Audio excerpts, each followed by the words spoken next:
Gràcies al senyor Canadell per la presentació. Vull agrair en primer lloc a l'Associació Catalana per l'Excel·lència, Qualicat, que m'hagin invitat per parlar-vos d'una de les meves passions, que és la comunicació no verbal.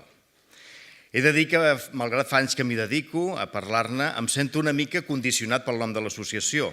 Dissertar sota el paràmetre de l'excel·lència m'obliga a presentar el tema d'avui també de manera excel·lent. Intentaré estar a l'alçada de les circumstàncies, o si més no, ho faré veure, que per això sóc un professional de la simulació i de l'engany. Soc actor, No em dedico a la política, no ens enganyem. Potser us sonarà pretensiós, però vinc disposat a canviar-vos la vida.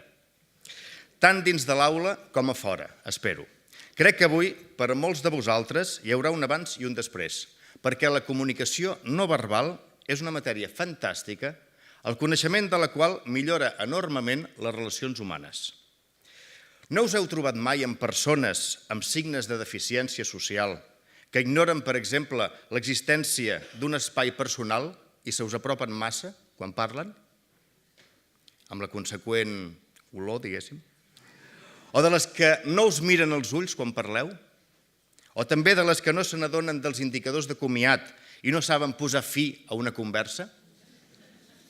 De tot això, els psicòlegs en diuen dissèmia, del grec dis, dificultat, i semes, senyal, és a dir, de la incapacitat per captar els missatges no verbals, que sembla que afecta a un de cada 10 nens.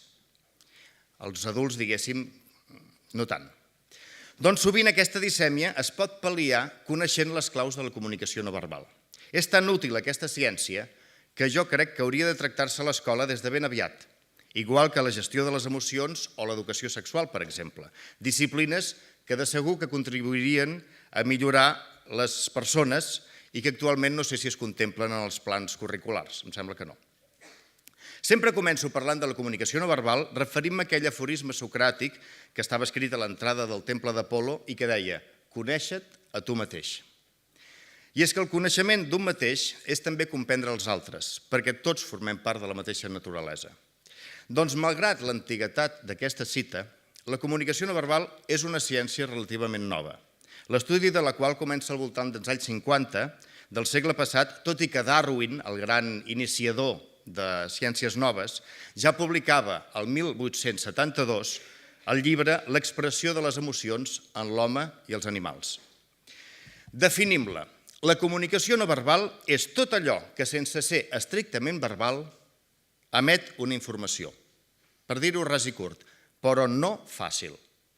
Aquesta pila de senyals no verbals és tan àmplia, tan diversa culturalment, sobretot a les vostres aules, que hi ha una diversitat cultural considerable darrerament.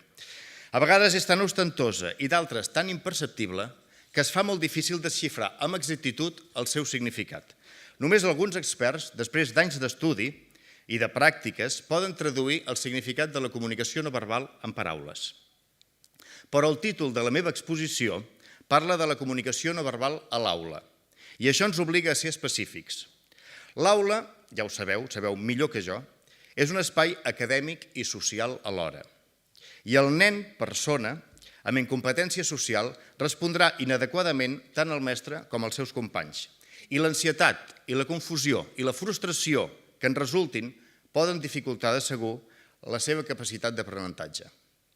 Quan fem de docents, estem sotmesos a l'observació de la quasi totalitat dels nostres alumnes. Dic quasi perquè sempre hi ha alumnes que ni ens miren ni ens escolten i que estan sota la taula fent anar el WhatsApp. I aquesta exposició pública a la que estem supeditats, com per exemple la que estic vivint jo ara mateix, ens obliga a fer-nos algunes preguntes. Com parlo? Com escolto? Quin aspecte tinc i què dic? I en la mesura que sapiguem respondre a aquestes 4 preguntes, la nostra intervenció pública guanyarà en qualitat. Si soc incoherent en els meus canals comunicatius, és a dir, si dic una cosa i en faig una altra, causaré distorsió i fins i tot ruptura en la comunicació. En canvi, l'harmonia dels canals concentra l'atenció cap a les paraules i dona confiança. Poso un exemple. Si a mig discurs, o mitja lliçó, o mitja classe, un alumne aixeca el dit per preguntar-nos i ens interromp, provocarem desconfiança si diem, m'agradaria fer la postura, però la faré aquí, si diem... Sí, digue'm, m'interessa molt això que dius, digue'm. I de sobte fem aquesta postura. Com veieu, vaig de seguir el micròfon. Amb aquesta postura tenia un tancament de cames, una barrera que feia jo amb els meus braços i, a més, tenia el dit així. Recordeu que el dit així, quan volem fer silenci a algú, és el gest que fem, no? El dit així. És a dir, que d'alguna manera hi ha una distorsió en el que estic dient i en el que està fent el meu cos. Per millorar la nostra comunicació a l'aula, a més de conèixer-nos bé, caldrà que tinguem també la capacitat d'establir dues perspectives alhora. Una és l'interna, la que respon a les preguntes d'abans. Els receptors dels nostres missatges, els alumnes en aquest cas, a la seva manera també ens interpreten. Per l'expressió de la nostra cara, pel to de la nostra veu, per l'acció o inacció del nostre cos. I els nens, fins i tot quan són molt petits, també es produeix aquest efecte d'imitació-aprenentatge. És prou sabut que qualsevol receptor dona més importància a la manera de dir les coses que no pas a les coses que diem. Per això és bàsic que siguem conscients del com més que no pas del què, o si més no, amb igual valor. I l'altra és l'externa, la perspectiva cap a fora, cap als alumnes. Conèixer algunes de les claus sobre postura corporal o sobre expressió facial ens pot donar informació sobre si la nostra classe, la nostra dissertació, els interessa o si, pel contrari, s'estan avorrint soporíferament, que és el que jo puc observar ara des d'aquí. Però alerta perquè cal interpretar correctament els gestos i els senyals que rebem. Per exemple, si un alumne badalla, escoltant-nos, podem pensar que s'està avorrint, és el més habitual. Però ja sabeu que el badall, a més de l'avorriment, també té altres significats. La gana, la son, els nervis, també. Quan algú està nerviós també pot arribar a badallar. És a dir, que es pot donar l'atenció, l'alumne pot estar tens perquè està a punt de preguntar una cosa i pot badallar en aquest moment i ens pensem que s'està avorrint quan justament és el contrari, està interessat però nerviós. De tota manera, tinc la convicció que per moltes xerrades i per molts llibres que llegim sobre aquest tema, la manera d'adquirir coneixements a l'hora de comunicar en públic és la pràctica i l'entrenament, indubtablement. I aquí no em refereixo tant a vosaltres, diguéssim, que com a docents practiqueu cada dia, sinó als vostres alumnes. A diferència de la cultura anglosaxona, en què la pràctica de parlar en públic sembla que és més habitual, aquí no tenim tan integrat aquest hàbit. I quan som adults, això es converteix en una dificultat. Per això us animo que a partir d'avui feu parlar en públic als vostres alumnes, a classe i fora, si podeu. I si ho feu de tant en tant, feu-ho més sovint. Diuen els estudiosos de la conducta humana que moltes dificultats de les persones, allò que designem com a conducta anormal, neuròtica o contraproduent, són el resultat de la manca d'habilitats específiques que poden solucionar-se mitjançant procediments d'entrenament. I el primer pas per iniciar aquest entrenament és el coneixement de la pròpia vergonya. Un dels temes que treballo amb els meus alumnes el primer dia de classe a la universitat és la vergonya, justament. Els pregunto una llista d'una vintena de punts i els demano que aixequin el dit si han viscut en aquesta circumstància moments de vergonya.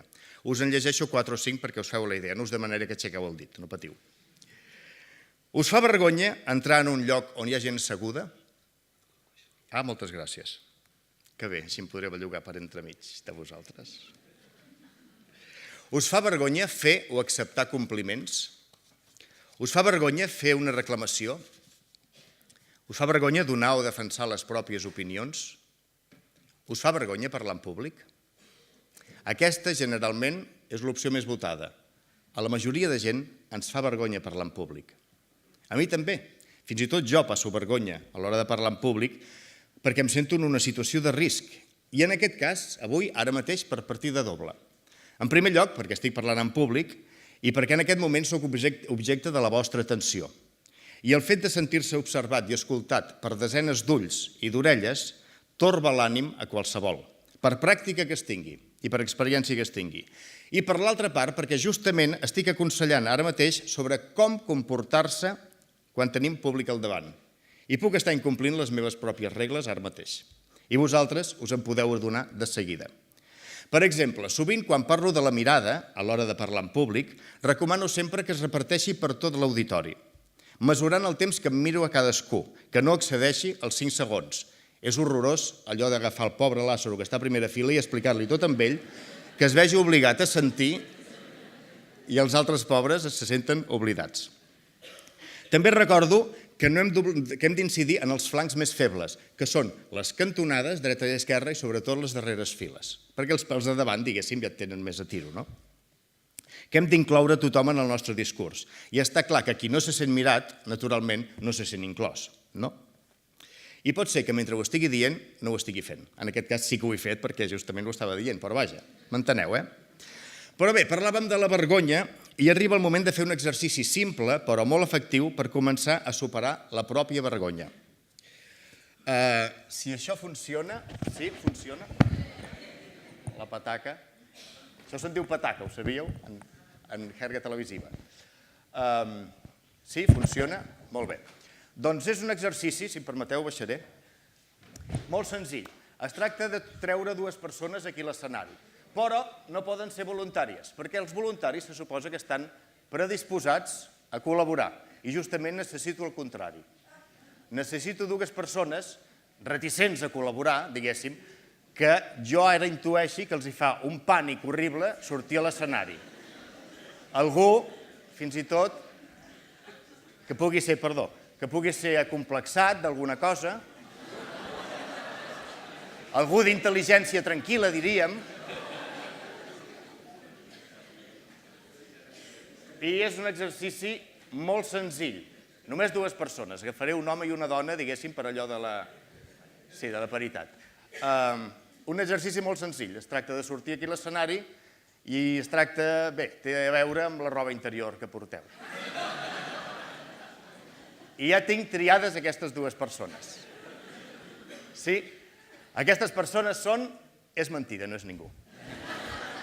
No és ningú. Però per què he fet aquesta prova? Perquè us he posat en una situació de risc, de perill.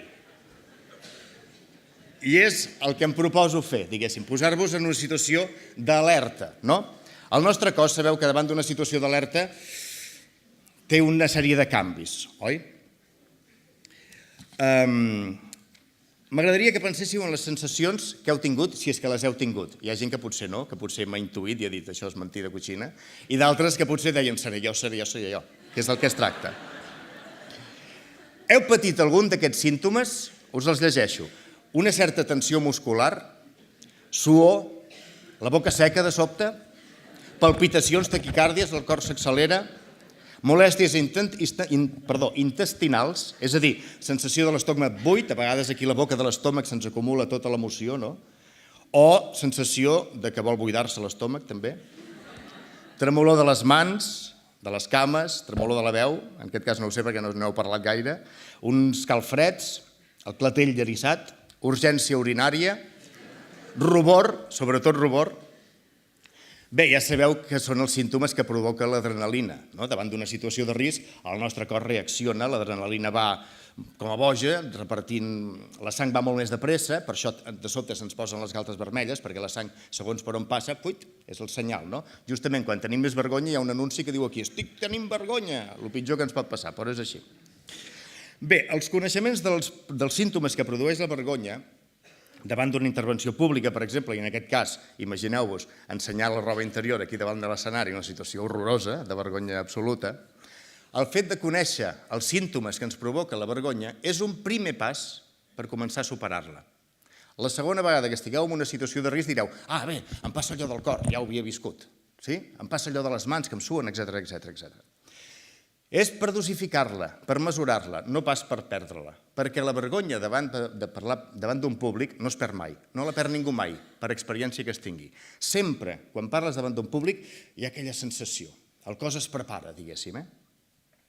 Un cop comencem a conèixer la pròpia vergonya, cal també un coneixement dels elements, o si més no, de la majoria dels elements de comunicació no verbal que ens poden ajudar a disminuir-ne els efectes. Anem a fer-ne un resum. De cada element, penseu que jo em faig una classe sencera. Aquí en prou feines faré pocs minuts de cada element, però bé, és un primer tast, diguéssim, és un menú degustació del que seria la comunicació no verbal. En primer lloc, la respiració, la primera que destaco, perquè malgrat ser invisible, és vital. En primer lloc perquè si no respirem ens morim, això ja ho sabem. Però també perquè tots sabem que una mala respiració ràpida i entretallada, indica una alteració de l'estat emocional. Per exemple, quan plorem, ho sabeu prou, quan riem, quan tenim por, quan sentim dolor, quan patim nervis, la respiració de l'orgasme, que és desigual i boja, i la coneixeu també, I contràriament, una bona respiració profunda, pausada i relaxada ens ajuda a estar centrat.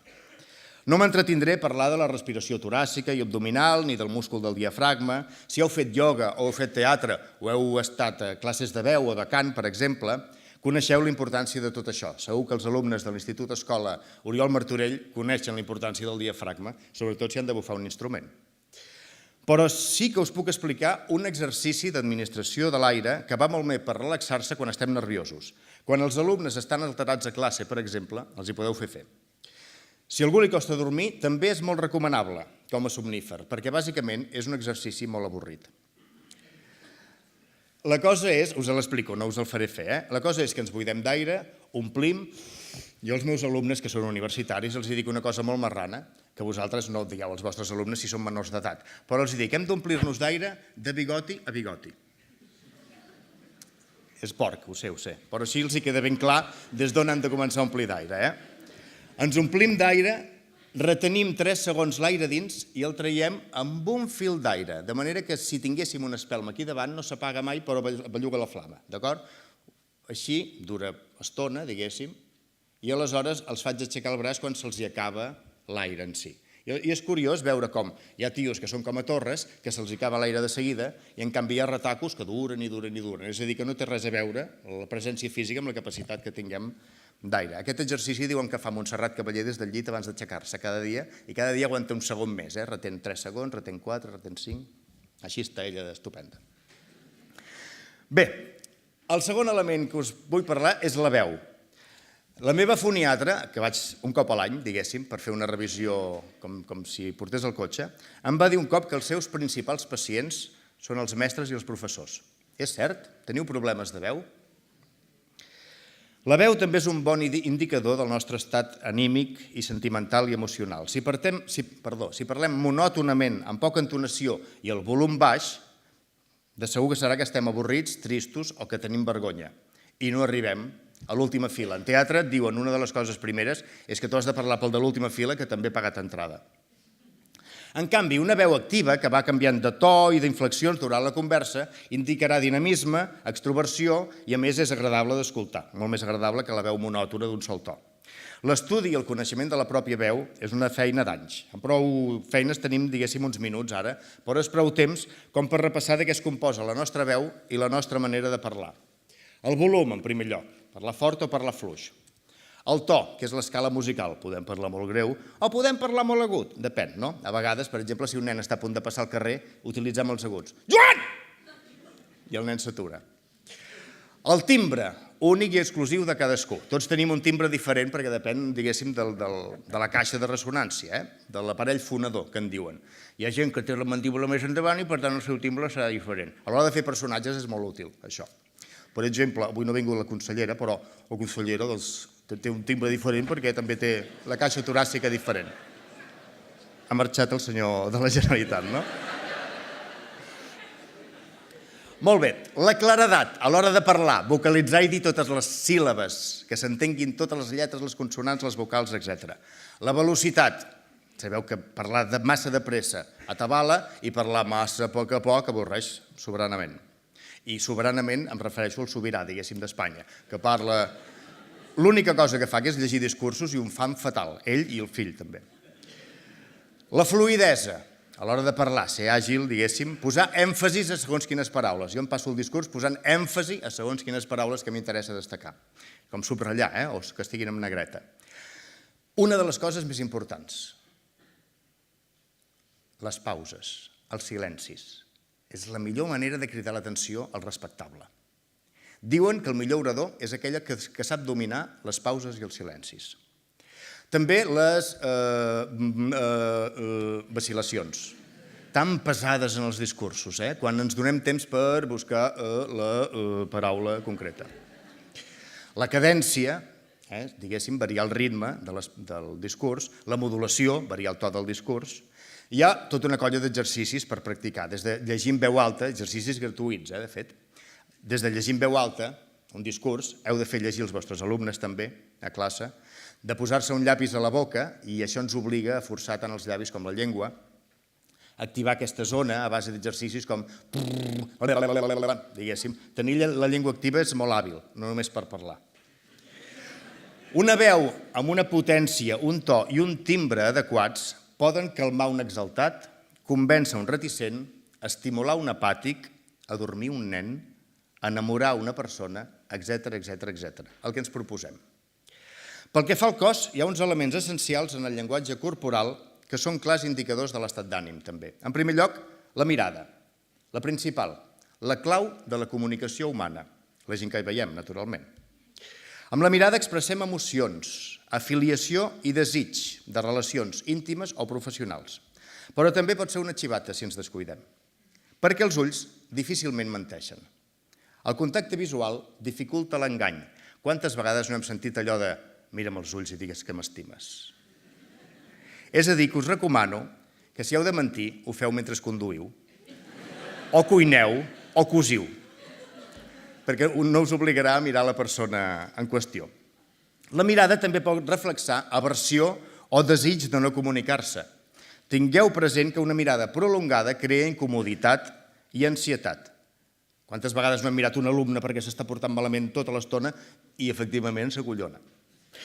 I en canvi, mirar poc o no mirar gens crea desconfiança, menyspreu o poc interès. I recordeu allò de, quan parlem en públic, repartir la mirada, que és el que estic intentant fer jo. No us maregeu, però, que a vegades d'un cantó a l'altre, Déu-n'hi-do. La segona en importància és l'expressió facial, l'expressió de la cara. És la part del cos que més s'observa durant la conversa. Per exemple, si jo no tingués aquest faristol a davant i em miréssiu més de cintura cap avall, que no pas a la cara, m'incomodaria. O m'afalgaria, depèn. Les noies, que algun cop heu portat escots considerables, sabeu de què parlo, no? Que a vegades a l'interlocutor se n'hi van més els ulls a dalt que a baix. Passa. A vegades amb dones també passa, diguéssim, perquè ja no sé què hi ha que ens tira cap allà, no? Una cara que no varia ni mostra cap expressió denota una persona retreta i no facilita gens la comunicació. Una de les conclusions a les que arriben els científics és la que diu que el rostre humà resulta essencial per donar informació sobre el nostre estat emocional i la resta del cos és la intensitat d'aquesta emoció. Pel que fa al riure o al somriure, tan important, hi ha un proverbi xinès que diu si no saps riure, no obris la botiga. S'ho haurien d'aplicar ells, sovint. Vas a un xinès i la cara a vegades derrava. Bé, sabem que el riure està relacionat, a l'estat emocional de content, que el bon humor facilita i afavoreix també la creativitat humana. És molt difícil crear quan estàs emprenyat, diguéssim. Saber somriure és important perquè pot suavitzar un rebuig, comunicar una actitud amigable i animar els altres a que et tornin el somriure. Sapiguem distingir, però, entre els diferents tipus. Diuen que n'hi ha una vintena de tipus de somriure, que van des del riure sarcàstic o de burla fins al riure sàdic, cruel, el riure trist, el riure conquistador, el riure amortiguat, és a dir, el riure autèntic, que és el que riu tota la cara, o el riure fals, que és el que riu només la boca. I els ulls no riuen. La postura corporal expressa actituds d'una persona i el seu sentiment envers les persones que l'acompanyen. El cos marca la proximitat o el distanciament que sentim amb l'interlocutor i amb el seu missatge. Distingim-ne 4. L'apropament, que és la postura atenta amb inclinació del cos endavant i és una indicadora claríssima d'un interès. La retirada, la postura de rebuig amb retrocés, enrere o amb un cantó, és la que mostra desacord. L'expansiva, la postura arrogant, despreciativa fins i tot, amb l'expansió del pit, el tronc tibat, el cap erecte, les espatlles alçades, i la de contracció, la postura depressiva, la del tronc endavant, el cap i el pit cots, les espatlles penjant, etc. Una altra cosa important també és l'orientació corporal, la direccionalitat del cos. Estigueu de cara, si pot ser, i no de costat. Quan algú està parlant amb algú altre de costat, sovint és perquè vol marxar. I en aquest cas els peus són uns bons indicadors. Els peus ens indiquen més del que ens sembla. A vegades, en un cercle de 3 o 4 persones, val la pena mirar els peus perquè sabem qui té interès per aquí. Els peus senyalen qui ens interessa més o menys. Ara us veig al sortir tothom mirant a terra. La gestualitat. Anem a veure, anem a posar un exemple. Si jo us faig aquest gest, a veure si sabeu Què estic dient? Que tinc gana, que em fa mal la panxa, que m'estic tocant la tableta de xocolata dels meus abdominals fantàstics, que em pica el jersei o la samarreta de sota. És a dir, mireu si hi ha multitud d'interpretacions. Ens podem equivocar molt fàcilment.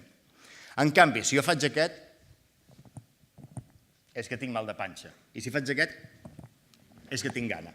Molt bé, arribem a la conclusió que per entendre la significació d'un gest cal tenir en compte la globalitat expressiva de la persona i el seu entorn. I el seu entorn també. Si estéssim aquí i jo fes així, diríeu, aquest no té fred, té alguna altra cosa, perquè no em fa de fred. En canvi, si estiguéssim, diguéssim, al plató del Cuní, que fot l'aire condicionat a tope, doncs tothom està així. Per entrenar-se en l'interpretació gestual, convideu els vostres alumnes a la prova de seguir un debat televisiu sense volum. Traieu el volum i només que mirin els actuants, diguéssim, que intentin deduir els gestos, les postures i les expressions. Qui està d'acord amb qui està en contra, l'estat anímic d'aquella persona, si tenen nervis, si diuen alguna mentida, per exemple, etc. Sobre això de la mentida, segurament heu llegit més d'un cop que quan et toques el nas és que estàs dient una mentida. No és ben bé així, a vegades et pot picar el nas, diguéssim, o tens alguna nosa interna. Però aquest gest ve de quan som petits. Quan som petits i petites i diem alguna mentida, sovint els nens fan això. Perquè d'alguna manera el cervell està dient que això no pot sortir per la boca perquè no és cert. Quan som grans, sofistiquem aquest gest. I aleshores, doncs, podem fer... No, jo no en sé res d'això. Saps? Petits gestos que són aquest, diguéssim, però una mica més estilitzat, sofisticat. La proxèmica. La proxèmica pot ser una paraula que us soni una mica marciana, però bé, la proxèmica és l'estudi de la concepció, l'estructuració i l'ús de l'espai. És un terme que es va inventar un científic, Edward Hall, militar, de l'exèrcit dels Estats Units, que el van enviar, diguéssim, després de la Segona Guerra Mundial, perquè suavitzés la relació que tenien amb els japonesos. I ell, a partir d'aquí, va fer un estudi de la proxèmica, diguéssim, l'estudi de la distància entre les persones. Ell ho va dividir en 4 zones. La pública, que és la que estic jo ara, amb vosaltres, una distància pública, la que tenim habitualment quan som a l'aula, una distància pública. La social, que és el de les relacions impersonals, els homes i les dones de negocis, diguéssim, la distància aquesta, que és d'1,5 metres aproximadament. La personal, en les relacions properes, amb els amics, amb els companys, tenim aquesta distància que no passa del metre o del mig metre. I després la íntima, on no hi ha distància, diguéssim, on no passa l'aire per entremig. Aquesta és la que ens permet tocar-nos, ensumar-nos, sentir l'escalfor, hem de parlar fluixet, perquè si estem a poca distància i comencem a parlar fort, l'altra es pot... I després és la que justament ens costa mirar amb dificultat. Quan tenim algú molt a prop no podem enfocar, diguéssim. Hi ha altres sentits que es desenvolupen. Penseu en la distància que teniu entre vosaltres, amb els amics, amb els professors, amb el director, etc. A l'ascensor, per exemple, amb gent que no coneixem i obligatòriament hem d'estar en una distància íntima perquè l'ascensor està ple, no? Bé, el contacte físic. En general la gent no ens toquem. El tacte és el canal de comunicació més vigilat, més reservat, més proscrit i menys utilitzat de tots els canals comunicatius. I això que és la manera més primitiva, més directa i més intensa de les formes comunicatives. S'ha d'estar molt alerta amb aquest canal perquè segons qui tinguem davant, utilitzar el contacte físic ens pot perjudicar, diguéssim. Ens pot produir l'efecte contrari. Ho sabeu si és que heu sortit algun dia a lligar o el que sigui, doncs que segons qui toques. Quan és recíproc indica proximitat i solidaritat. Entre amics ens podem tocar, les parelles, etc. En una sola direcció indica estatus i poder. Els d'estatus més elevat tenen més tacte, diguéssim, cap als d'estatus no tan elevat. La relació del metge amb el pacient, difícilment el pacient toca el metge. La del sastre amb el client, difícilment el client toca el sastre. Si s'agraden, sí, però vaja, en principi no. El del professor de golf, si algú té professor de golf, jo no en tinc, també, diguéssim, i el del mestre i l'alumne. Els mestres, els professors, podem tocar els alumnes, el clatell, a vegades a l'espatlla o un copet, el que sigui, difícilment un alumne tocarà un professor. Molt bé, hi ha també l'exercici de donar la mà. Just quan hem arribat, m'he donat la mà amb les autoritats que tinc aquí davant, I he pogut comprovar, diguéssim, que són persones normals i corrents. Just els tinc aquí davant, no el criticaré. Però us en dic algunes de les maneres perquè els tingueu en compte. Una se'n diu la transmissió de domini, que és mentre encaixem, envaïm el territori de l'altre amb un peu, diguéssim, per exemple, avancem progressivament i, a més, donem la mà així, estirada amb el palmell cap a baix. Home, què tal? Com estàs? No us l'han donat mai així? I tant que sí. Les mans, diguéssim, s'han de donar amb igualtat, amb verticalitat. És quan es transmet respecte i simpatia i estem els dos iguals, no? El guant de polític, que se'n diu, amb les dues mans. Ai! Imagineu, quan parlem de política les coses es trastoquen. Bé, el guant de polític, les dues mans juntes, en principi transmeten honestedat i confiança, però si només coneixem a l'altre. La seva intensitat depèn del que fa l'altra mà, diguéssim. Podem prendre el canell, podem prendre el colze, el braç o l'espatlla, no? Amb les dues mans.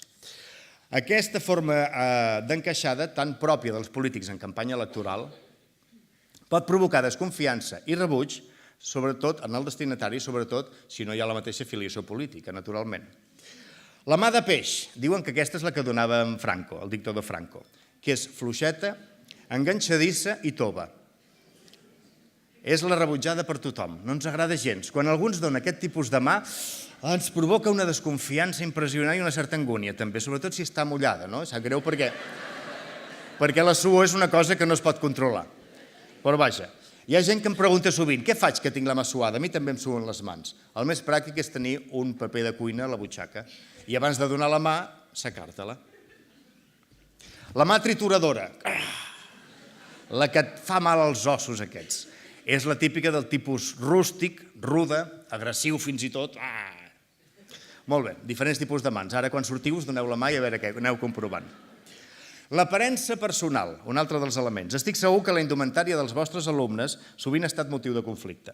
Sobretot avui en dia en què una peça estripada i feta malbé pot ser caríssima i, en canvi, una peça senzilleta del mercadillo pot fer molt de goig. I també aquesta moda d'ensenyar els calçotets, aquesta moda actual, que ha provocat més d'un conflicte.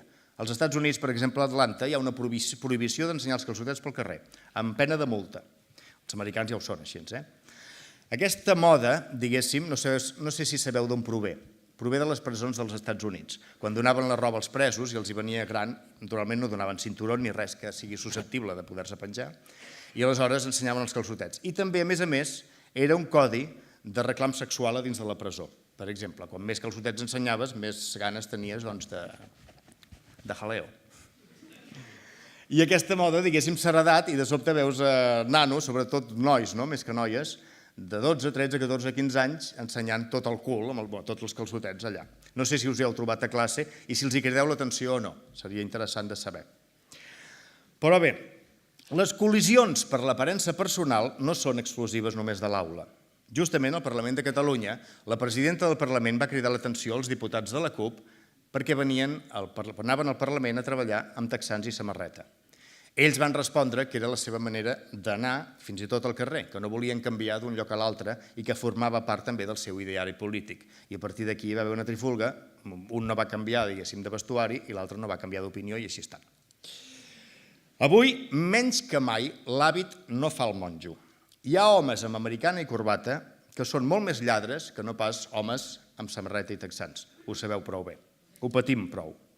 Personalment, jo crec que cal tenir en compte, bàsicament, l'higiene, l'adequació social, per això avui m'he posat americana, perquè venia aquí, i també que hi ha persones i empreses que donen molta importància a l'aparença o que fins i tot obliguen els seus treballadors a anar d'una manera concreta. Pel que fa als colors, també us suggereixo un estudi al respecte, perquè és interessant saber, per exemple, que el taronja és un color estimulant, que el violet és un color melancòlic, que el vermell dinamitza i el brau tranquil·litza. I això a l'hora de pintar, per exemple, les parets d'una aula, és interessant saber-ho. Si vols els alumnes que estiguin més desperts, pintem-ho de vermell. Ja veuràs, serà una revolució. I el darrer element d'aquest repàs, i amb això espero no acabar-vos d'avorrir, diguéssim, és la urbanitat, o si voleu, les bones maneres, o si voleu, la civilitat. Termes tots ells que, encara que ens puguin sonar de temps antics, es resumeixen en l'establiment d'unes normes de convivència que permetin desenvolupar entre les persones un clima cordial, distès i respectuós alhora. Crec que en moltes escoles ja existeix un ideari al respecte que es va introduint en les diferents etapes. I bé, fins aquí els elements amb els que treballo a les classes de comunicació no verbal i que imparteixo a la Universitat Rovira i Virgili. Acabo, doncs, aquesta intervenció amb la conclusió que el coneixement de la comunicació no verbal millora les relacions humanes i reitero un cop més la seva importància a fer conèixer als vostres alumnes aquests principis per tal de millorar la seva capacitat comunicativa i les seves relacions personals. I també reitero la necessitat que els acostumeu a expressar-se públicament.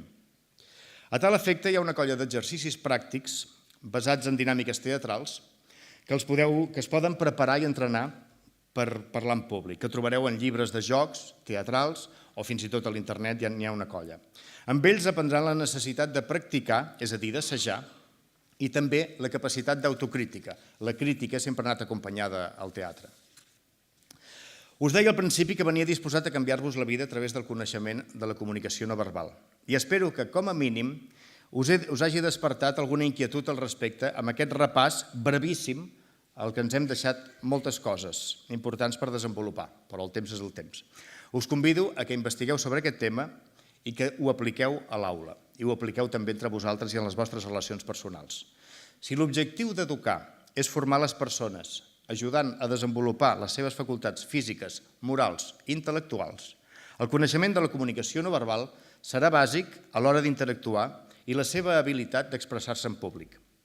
I això ho aconseguiran els vostres alumnes si tenen en vosaltres el millor exemple. Gràcies.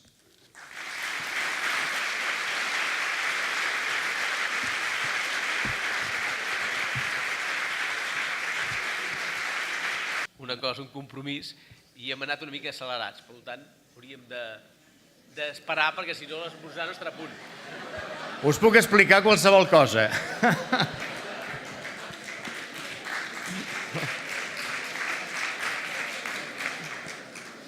Molt interessant la seva pregunta.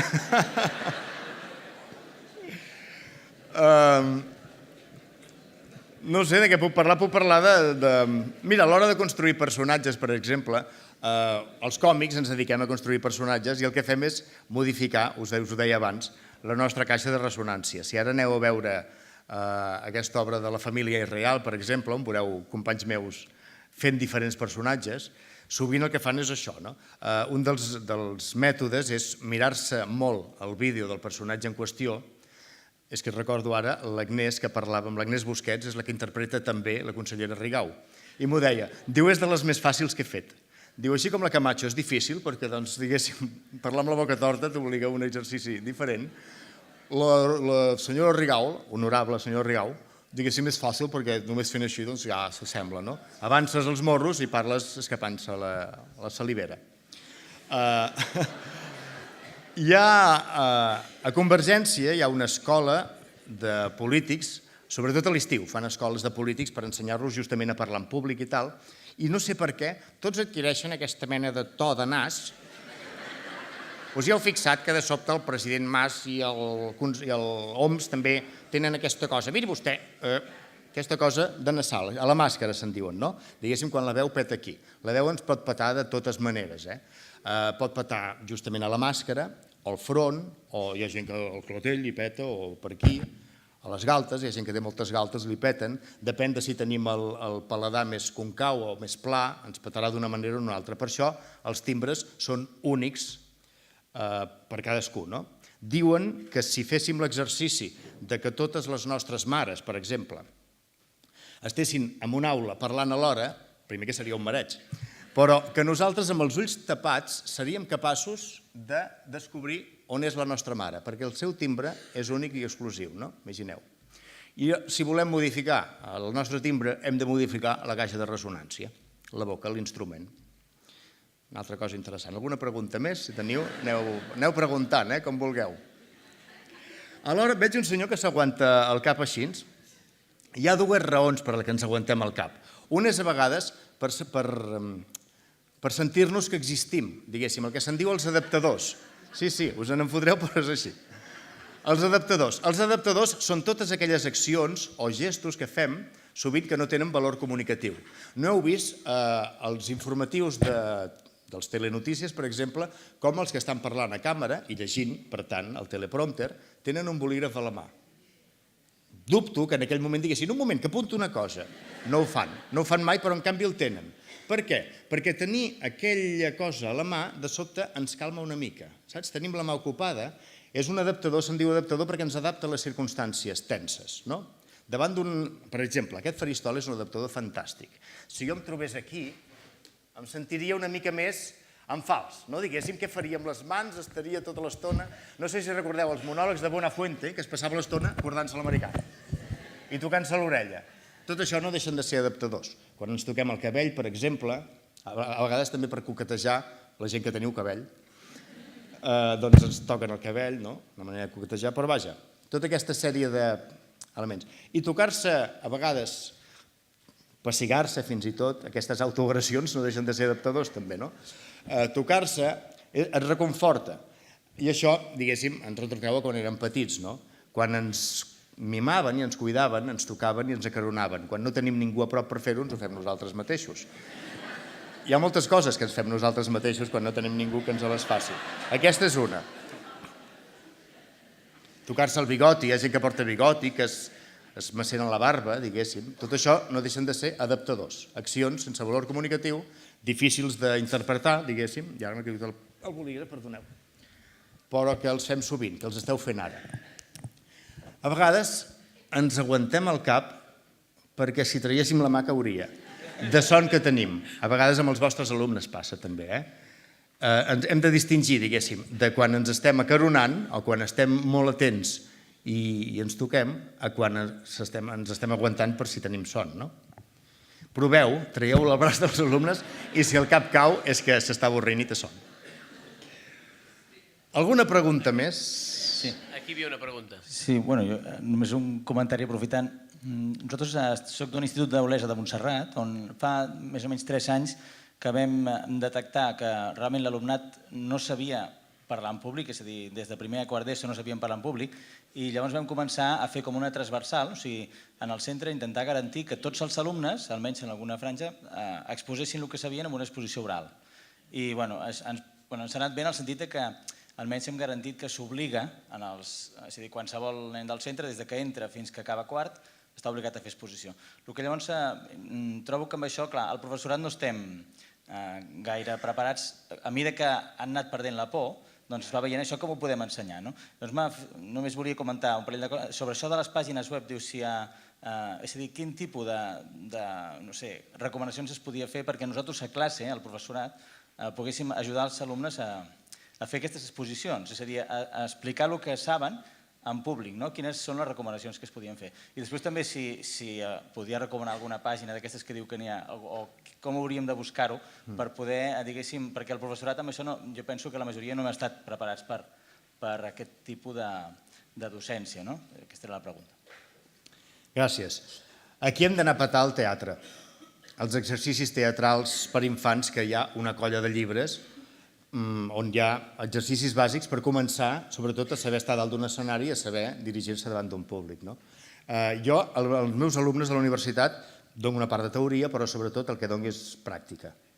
I la pràctica és això, surt a l'escenari i fes diverses coses. Sovint els meus alumnes seran futurs periodistes, futurs relacions públiques, futurs publicistes, etc. I sovint es veuran en la tessitura d'haver d'explicar alguna cosa amb un públic. I aleshores els faig fer això. Ara doncs ets representant, per exemple, d'una entitat. Soc el representant de l'Ajuntament, soc el representant de la universitat, de l'escola, de l'associació de veïns, de l'escala, i vinc a explicar una nota de premsa i després em sotmeto a les preguntes i tots vosaltres sou periodistes i feu preguntes, per exemple. Res, és un exercici que dura per alumne no més de 5 minuts. Però això ja els sotmet a dues coses. Primer, aprendre's un text de memòria, curt, de 2 o 3 frases. Bona tarda, soc el representant de l'Ajuntament i vinc a comunicar-los que a partir d'ara matarem tots els gossos que no vagin lligats. Alguna pregunta? Així de senzill. I a partir d'aquí, la gent aixeca el dit, fan preguntes i la persona s'obliga a improvisar, no només aprendre's una cosa de memòria i improvisar. Un exercici molt senzill, però que convida a riure també perquè la gent s'inventa. Soc el representant del planeta Mart i vinc a anunciar-vos no sé què, no sé quantos. Però, d'alguna manera, és tenir aquells 5 minuts sense pensar tant en ells, sinó en el que diuen que fan i també en com ho fan. Quan acaben de fer l'exercici sempre els dic, mira, justament quan t'han preguntat una cosa que no sabies o que t'has incomodat, de sobte has fet així. Això jo... No? Aquests petits indicadors que ens diuen cap on se'n va l'atenció. A vegades podem estar bé, diguéssim, de cintura cap amunt i els peus ens delaten o les cames delaten. Les cames també donen molta informació. Sobretot a la Lina Morgan, que feia anar les cames d'una manera tremenda. Aquest pot ser un. L'altre també... El faig sortir per parelles també i els faig que s'expliquin un petit currículum, un biopic, d'un i de l'altre i aleshores també l'expliquen. Doncs mira, a la persona que us vull presentar, tararí, tararà, tararà, sovint se l'inventen, acaba d'arribar de Mauritània, tararí, s'inventen el que sigui. Un i l'altre. Aleshores, com que parlen de l'altre, és com si, diguéssim, no estés en joc la seva vergonya, sinó que és l'altre que està allà callat i rient perquè estan parlant d'ell, per exemple. Com aquest n'hi ha infinitat. N'hi ha de molt més divertits, jo com que són universitaris, diguéssim, no fem tanta comèdia, però n'hi ha que són de riure també, etc. En trobareu molts, no sé cap pàgina en concret d'internet, però si poseu exercicis teatrals per infants, segur que en trobareu un munt. Està molt bé i felicitats per començar a estimular-los a que parlin en públic. Jo deia allò dels anglosaxons, que tenen més traça, i a més perquè ho veus a vegades si mireu algun telenotícies nord-americà i entrevisten a gent del carrer i de sobte els veus, i parlen amb una fluïdesa i amb un desparpajo, mal dit, diríem, però que és envejable, no? Aquí de sobte ens cohibeix aquesta cosa perquè no estem acostumats. És pràctica. Generalment el que vol és pràctica i entrenament. Quants més cops ho fem, més habilitat tindrem, ens seguirem posant nerviosos, però, diguéssim, un nerviosisme i una vergonya que ja no serà tan contundent com el primer cop que ho fem. Segurament us ha passat a vosaltres el primer dia que aneu a classe, el primer dia que vau fer classe. Ara, alguns ja sou veterans i ja teniu, diguéssim, teniu la mà trencada, però el primer dia, malgrat que siguin infants, t'estan tots mirant allà pendents del que fas. Per tant, doncs això incomoda a qualsevol. A qualsevol.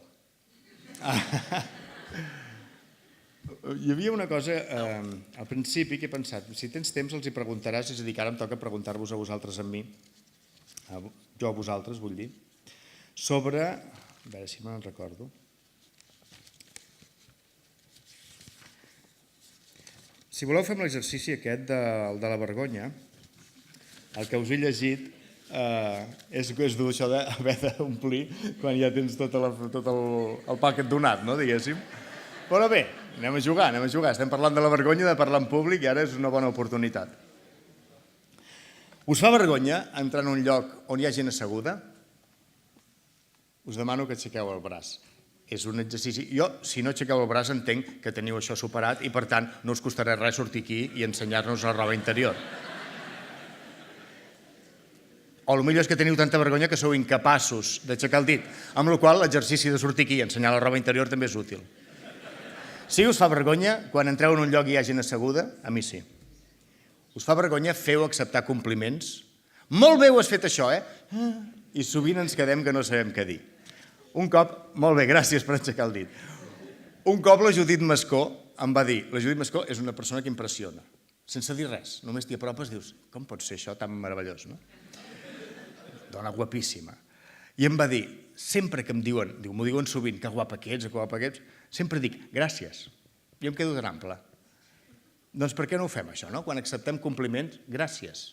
En comptes de, no, jo no. No? Ho fem, això, no? I rebutgem amb el cos, diguéssim, que ens diguin aquestes coses. No ho suportem, no? O quan els donem, per exemple, no? A vegades, si alguna cosa ens ha agradat molt, ens costa dir, ho has fet molt bé. Tant que estimula això, no? I en canvi ens costa de dir-ho. Veieu que és el que tenia, però ho estic allargant, Quan fem una reclamació, aquí us posaré un exemple d'una amiga meva, la Mercè Sàrries, una de les guionistes de Plats Bruts, una guionista excel·lent, però una de les persones més tímides que he conegut.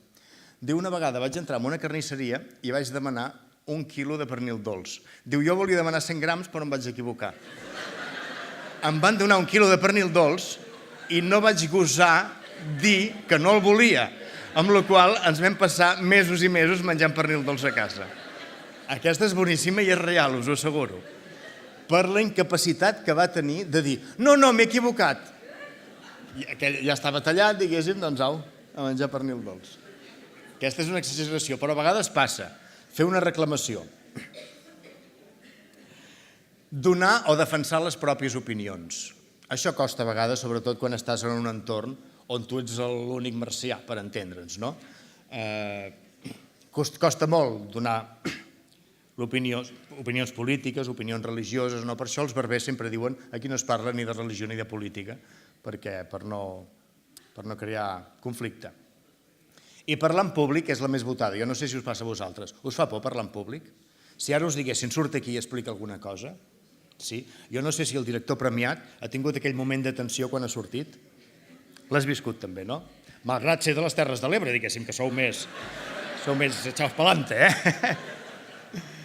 Per què es passa? Jo no sé si el senyor Canyadell també ha tingut aquesta sensació. També la tens, naturalment. A vegades es concentra aquí l'estómac, a la boca de l'estómac, és un reflexe claríssim, no? Aquesta sensació de, ostres, tots aquests ulls mirant-me, i jo, sobretot ara, per exemple, tots aquells ulls mirant-me, aquestes orelles escoltant-me, i no sé ben bé què dir ni com allargar el tema. Imagineu-vos la situació que estic visquent ara. Bé, sort que tinc el meu pare aquí davant i davant, si em critiqueu, diguéssim, ell porta un bastó i us atonyinicarà a tothom. No sé si hi ha alguna pregunta més, algun comentari, el que podríem fer és allargar... Oriol, jo volia fer un comentari que m'has donat a pensar en una cosa que has dit. Jo vaig començar a fer de mestre molt jovenet, em sembla que tenia 18 anys, i avui pensava, baixant amb el cotxe, i em van donar dues instruccions. L'hermano director va dir, mira, diu, tu, quan hi hagi molt follon a la classe, tu cada vegada enrona més fluixet. I mira fixament el més entremaliat, el més mogut d'allà, fixament, i ja ho veuràs com canvia. Vull dir, aquestes dues recomanacions són les que he aplicat al llarg de la vida. No sé, jo volia que expliquessis una mica si aquest... T'han anat bé, sí? En general, sí. Ara fa uns quants temps que estic fora de l'aula. No sé si encara funciona. Podríem demanar als companys que encara estan en actiu plenament. Sí, us funciona? Una cosa així. De fet, són dos elements de comunicació no verbal. El volum, no? Abans dèiem, si de sobte fas una pausa, l'atenció de tothom reclama, no? És a dir, gent que pot estar amb el WhatsApp sota la taula, si de sobte no sent el professor, què ha passat? Ha passat alguna cosa que ha alterat aquest run-run que sentia jo, no? Sovint passa. És a dir, baixar el volum no deixa de ser aquest efecte, no? De sobte hi ha una alteració i, per tant, la meva atenció. I mirar el més follonero, deies? El més follonero, pot ser, no? El fet de fixar la mirada. Jo poso un exemple a classe. Si estem en un bar, per exemple, a la barra, i volem que el cambrer ens faci cas, i sovint el cambrer ni ens mira perquè està feinejant, i estem pendents... Perdó, escolta, tal i qual, no ens mira. Per tant, si no ens mira és que no pot estar per nosaltres. I, en canvi, hi ha una persona a la barra, també, al costat nostre, que ens està mirant fixament. Dues situacions de mirada completament contrastades, no? Un que no ens mira quan volem que ens serveixi i l'altre que està així, que pot ser per dues raons. Una, perquè li interessem sexualment, per exemple, o jo què sé, o emocionalment, o jo què sé, o perquè vol atonyinar-nos, no? Sovint. Això ens incomoda, que ens mirin fixament de sobte i que no ens treguin la mirada, incomoda qualsevol. Per què ho deia, això? Bé, per reforçar, diguéssim, la teva cosa. Efectivament, mirar amb un fixament a coquina, no? El que passa que, a vegades, jo ho he provat a la meva classe, quan entren els alumnes, estic una estona callat i a vegades penso, ara callaran, i no callen. I aleshores sí que he de dir, esteu per mi? I aleshores sí. Però a vegades funciona i a vegades no. O el fet de mirar el que més parla a vegades no se n'adona. I està allà, tu, i tu allà mirant-lo fins que agafes el... No agradeixo mai, diguéssim, mai he tirat l'esborrador a l'alumne. Tiro el guix, que no fa tant de mal i és més eficaç. No els hi pego. Pegueu als vostres alumnes, per exemple. També és comunicació no verbal, Sovint no cal dir res. Fas pam, ja està. Segurament avui dia no, perquè a la mínima els pares denuncien. Però jo soc d'escola, diguéssim que rebíem. Rebíem per qualsevol cosa. A vegades estaves allà llegint o estudiant i et venia el professor per darrere i et feia PA! a les dues orelles. I només per dir-te, abre la ventana. Encara me'n recordo del nom d'aquest professor. Don José de Gregorio. Donava classe fins fa no gaire. Vull dir que no sé si he coincidit amb algú de vosaltres. Un animalot. Un animalot. Jo havia rebut molt, diguéssim, a la mà, et picaven amb la regla, amb el de llonces i tal. No em va fer millor persona, naturalment.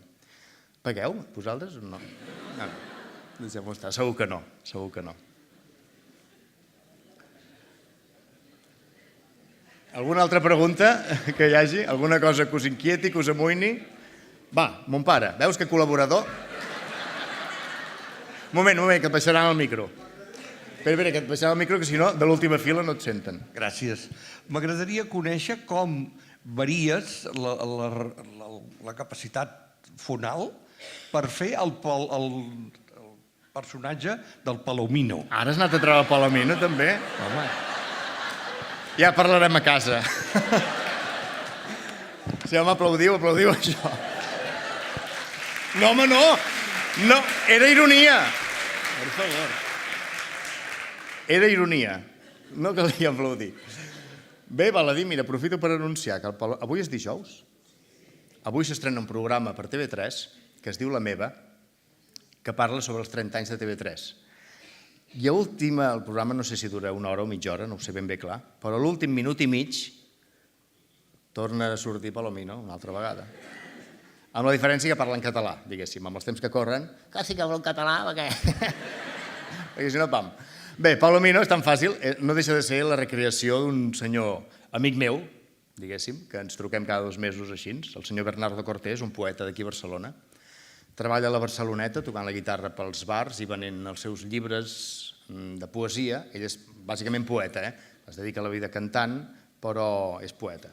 I ven els seus discos i llibres per la Barceloneta. Vull dir que si tenia oportunitat, fer-li un favor, que és molt bon home, d'una qualitat humana impressionant. Però bé, era inspirat amb ell. Això va començar, i aquí aprofito per explicar l'anècdota, aquest senyor estava un dia a la ràdio Barcelona, jo treballava allà, amb el Bonafuente i els seus companys. Per cert, vull aclarir, jo soc de Tarragona, Bonafuente és de Reus. No, hi ha molta diferència. Hi ha només 14 quilòmetres, però són 2 mons diferents completament. Bé, tanco el parèntesi. Jo vaig veure aquest senyor al vestíbul de Ràdio Barcelona, vaig baixar a baix a l'estudi i dic, a dalt hi ha aquell senyor, no recordava com es deia, hi ha aquell senyor que toca la guitarra a la Barceloneta. Quin senyor? Dic, sí, home, aquell que fa ai, corazón, corazón. Ah, sí, aquell senyor, tal i qual, no sé què, i aquí va quedar. Molt bé, comencem el programa, s'encén el pilot vermell de la ràdio i l'Andreu el primer que diu, tenim amb nosaltres el senyor Bernardo Cortés. Senyor Bernardo, què tal, com està? I em mira a mi i em fa, va. I jo, buenos días. I a partir d'aquí, diguéssim, així va néixer el personatge, va néixer amb fòrceps, per entendre'ns. Quan va acabar el programa jo li vaig dir, Andreu, jo no el vull fer aquest programa, perquè en primer lloc jo no tinc lèxic en castellà, jo en aquell moment venia de ser funcionari de la Generalitat, jo soc funcionari en excedència, aquí no em veieu.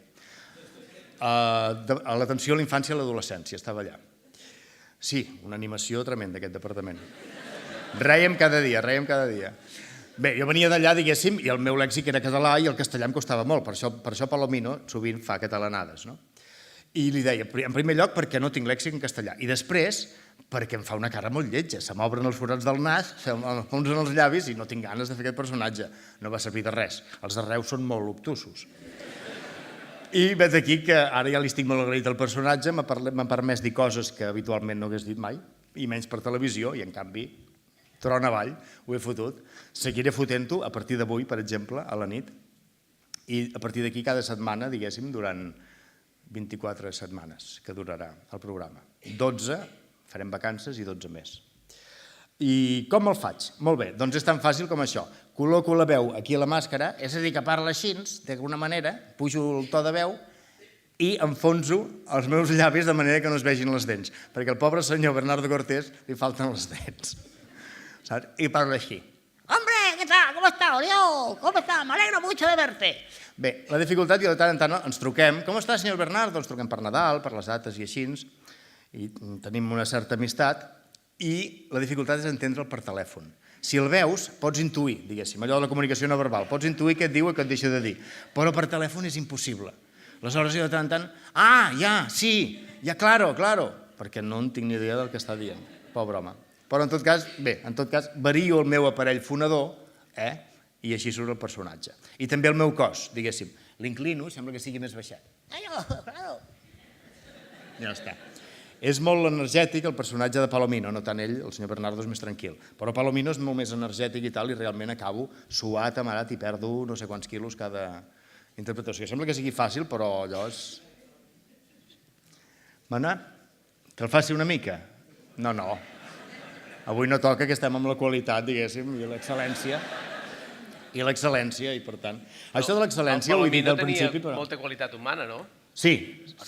Palomino, bueno, no sé, depèn de qui. Els del PP em sembla que no pensen el mateix, perquè bàsicament era... Justament, clar, va coincidir l'efervescència de Palomino en l'època Aznar, amb la qual posava les botes, ja us podeu imaginar. En l'època de la guerra de l'Iraq, era aquesta època d'efervescència, no? I jo pensava no fer-lo, no tornar-lo a fer mai més, i pensava ja estava jubilat i jo ja estava per altres coses, no? Però va coincidir que la directora de TV3, Mònica Terribas, quan jo hi treballava, li van fer una festa de comiat i em van demanar que fes un Palomino, que el rescatés. Jo feia molts anys que no el feia i el vaig rescatar. I clar, com que jo havia treballat 2 anys allà, sabia tots els intríngulis de dins de la casa i vaig començar a fer un repàs de tots i cadascun dels directius, bàsicament, de tota la casa. Amb la qual cosa els treballadors van estar encantats de que regés dels seus caps. Els núvols, que es diu a TV3, els directius se'ns deien els núvols. No ho vaig esbrinar mai, sempre vaig pensar que era perquè no tocàvem de peus a terra, estàvem allà als nostres despatxos, no? Però vaja. I va ser tan exitosa aquella actuació de Palomino que a partir d'aquí un dels directius em va dir: escolta'm, que fem un programa per TV3 i no sé què dels 30 anys i ens encaixaria molt bé, és un programa endogàmic, la TV3 parlant d'ella mateixa, diguéssim, és allò de... Anava a dir una marranada, no la diré, però és allò d'estimar-se amb un mateix. I van dir, necessitem algú amb un cert sentit crític, però al mateix temps que tingui un cert humor i tal, i ens encaixa molt bé Palomino. Jo, com que no el volia fer, els hi vaig posar condicions, me les van acceptar totes, i em veieu tornant a posar-me aquelles orelles horroroses i tornant a fer el ximple. Ja està. Això té un avantatge, diguéssim, que és el fet de guanyar uns diners i tornar a treure el nas de tant en tant a la televisió, que és un consell que em va donar el periodista Pepe Rodríguez. No hi treballis sovint, però de tant en tant treu-hi el nas, que sàpiguen que existeixes. I està bé, aquest consell. Saps que és l'hora d'esmorzar? Bé, doncs acabo amb això. Però també té altres inconvenients, que és que no em puc posar ulleres fosques pel carrer. Quan em poso ulleres fosques, de seguida la gent és «Palomino! Palomino!» I, esclar, si et criden d'una punta a l'altra de carrer, difícilment pots respondre a això. Em diuen «Palomino!» Què fas? Intento passar desapercebut pel costat de la vorera com les rates i m'amago i ja està, perquè no pots... Què vols? No pots respondre de la mateixa manera, no?